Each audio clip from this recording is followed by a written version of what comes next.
विपिन, ये बताइए अभी वहां पर जो दूसरे श्रद्धालु हैं, जो आम लोग हैं, उनके लिए क्या क्या रास्ते खुले हुए हैं ताकि जो लोग देख रहे हैं उनको पता चले कि प्रधानमंत्री के दौरे के बावजूद आम लोगों की सुविधाओं का क्या ख्याल रखा गया है। कि मैं एक बार तस्वीरें दिखाता हूं और आपके सवाल का जवाब देने की कोशिश करता हूं कि आम आदमी को इस बार के प्रधानमंत्री के दौरे से कोई परेशानी नहीं होने वाली। वजह यह है कि डीपीएस से महज 100, 200, 300 मीटर अरैल का वो घाट है जहां पर प्रधानमंत्री की जेटी थी और प्रधानमंत्री का गाड़ियों का काफिला उस वीआईपी घाट तक रुक गया है। वहां से जेटी पर सवार होकर सामने मेरे कैमरा पर्सन जो तस्वीरें दिखा रहे हैं उस प्लेटफॉर्म पर पहुंच चुके हैं। संगम नोस का इलाका जहां पर सबसे ज्यादा अगर आप समझिए कि 100 लोग अगर प्रयागराज में स्नान करने के लिए आते हैं या ये समझिए 1000 लोग आते हैं तो 900 लोग संगम नोस के तरफ वाले घाटों पर स्नान करते हैं। इसलिए प्रधानमंत्री ने अरैल घाट से आने का रास्ता चुना।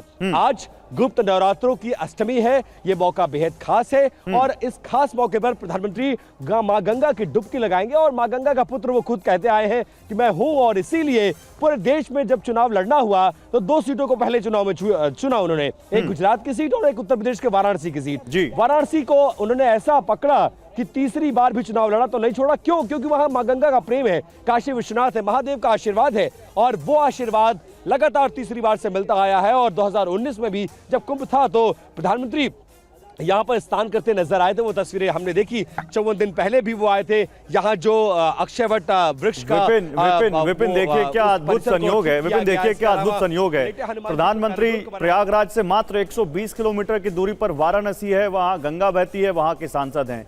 यमुना में जहां बहती है दिल्ली में, वहां दिल्ली में आज मतदान हो रहा है और दोनों नदियां जहां मिलती हैं सरस्वती के साथ, जहां त्रिवेणी का संगम है, वहां खुद प्रधानमंत्री आज प्रयागराज में पहुंचे हुए हैं। अद्भुत संयोग आप इसको कह सकते हैं। लेकिन विपिन मुझे ये बताइए, संगम स्नान के बाद कहा यह जा रहा है कि प्रधानमंत्री लेटे हनुमान जी के मंदिर भी जा सकते हैं जैसा कि अर्धकुंभ में गए थे और फिर वहां पर साधु संतों से मुलाकात भी कर सकते हैं। इसके अलावा और कोई कार्यक्रम है उनका? साथ ही कुछ तस्वीरें अगर दिखा पाए विपिन तो वो भी दिखाइएगा अगर वहां पर कुछ तस्वीरें दिख रही हो आपको।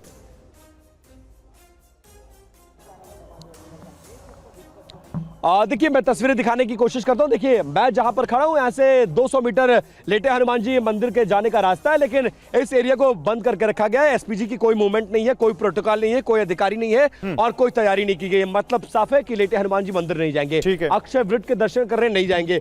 लेकिन आप पूरे गंगा का नजारा, रेल घाट, वो प्लेटफॉर्म देखिए तो बिल्कुल नो बोट जोन है। सिर्फ और सिर्फ सुरक्षा कर्मियों की नाव चलती हुई नजर आएगी, बाकी की नावें जो है वो गंगा के किनारे पार्क करा दी गई है। मतलब जब तक प्रधानमंत्री गंगा यमुना सरस्वती यानी त्रिवेणी के संगम में स्नान करेंगे तब तक किसी को नाव से चलने की इजाजत नहीं होगी, किसी भी नाव को नहीं चलने दिया जाएगा। और सामने दूर थोड़ी सी धुंध है तो संभवतः मेरे कैमरा में उस तस्वीरों को मैं आप तक ना पहुंचा पा रहा हूं, लेकिन वहां पर स्नान ध्यान पूजन का कार्यक्रम शुरू हो चुका है और उत्तर प्रदेश के मुख्यमंत्री, दोनों डिप्टी सीएम, गवर्नर समेत कुछ साधु संत, विशेष तौर पर पुरोहित, क्योंकि आज गुप्त नवरात्रि की अष्टमी है